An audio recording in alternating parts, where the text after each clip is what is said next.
meetings with the Iranian regime, saying Iran has agreed to allow UN nuclear inspectors back in. JDVN headed home. Worked out to keep the Strait of Hormuz open. Iran peace talk. Tonight, Vice President J.D. Vance returning to the U.S., touting a so-called roadmap for further peace talks with the Iranian regime. This is laying a foundation for what could be a truly transformed Middle East. But we haven't built the house yet. Saying Iran agreed to allow UN nuclear inspectors back into their country, and diplomatic mechanisms were created to ensure Iran will keep the Strait of Hormuz open. We have an open strait, and we have a country that will never have a nuclear weapon. The national average for gas dropping to $3.87 a gallon, and oil now down to $75 a barrel. And in a move that could billions of dollars for the Iranian regime, for the next 60 days, the Trump administration will allow Iran to sell oil freely and take payment in dollars for the first time in decades. While President Trump, if any funds are unusing in the future, Iran would have to American agriculture. Soybeans should be a lot of money.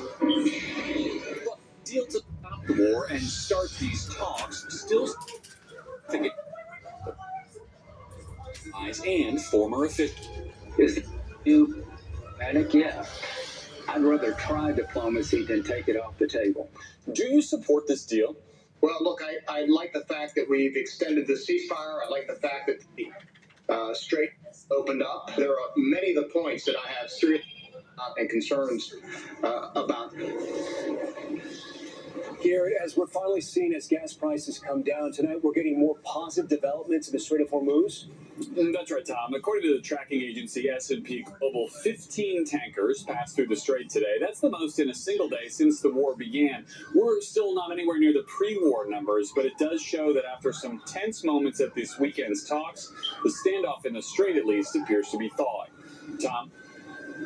Garrett Hake at the White House for us. Garrett, thank you. There's a major shakeup in the UK, now set to have its sixth prime minister in just 7 years. Keir Starmer announcing he's stepping down after a revolt within his own party. Starmer, under pressure over his handling of the economy and immigration, will stay in office until a successor is chosen. Back here at home in Boston, police are investigating a strange carjacking that was captured on camera. A man removing the and on the sidewalk, then other drivers stepped in to capture him. Here's Stephanie Goss. Tonight, carjacking suspect is being evaluated for mental health issues after a terrifying scene in Boston Saturday. Police say Ibrahim Matos threw a woman out of her car before driving off. Security camera video shows the car tearing down a sidewalk. Mobinti Jane, the 32-year-old, was pronounced dead at the scene. We all saw it because her password was, "I'm dying today." So he was like so traumatized because he's like, oh my God, what's going on? Matos eventually smashed into a city bus. That's when bystanders sprung into action, physically restraining him. Witnesses captured stood in court facing multiple charges, carjacking and a forensic speaking.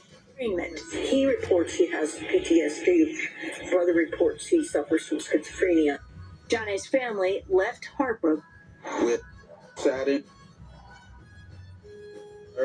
Accused of crime could put him in prison for life. The judge ordered Mata to spend 20 days in a state hospital to determine if he to stand trial.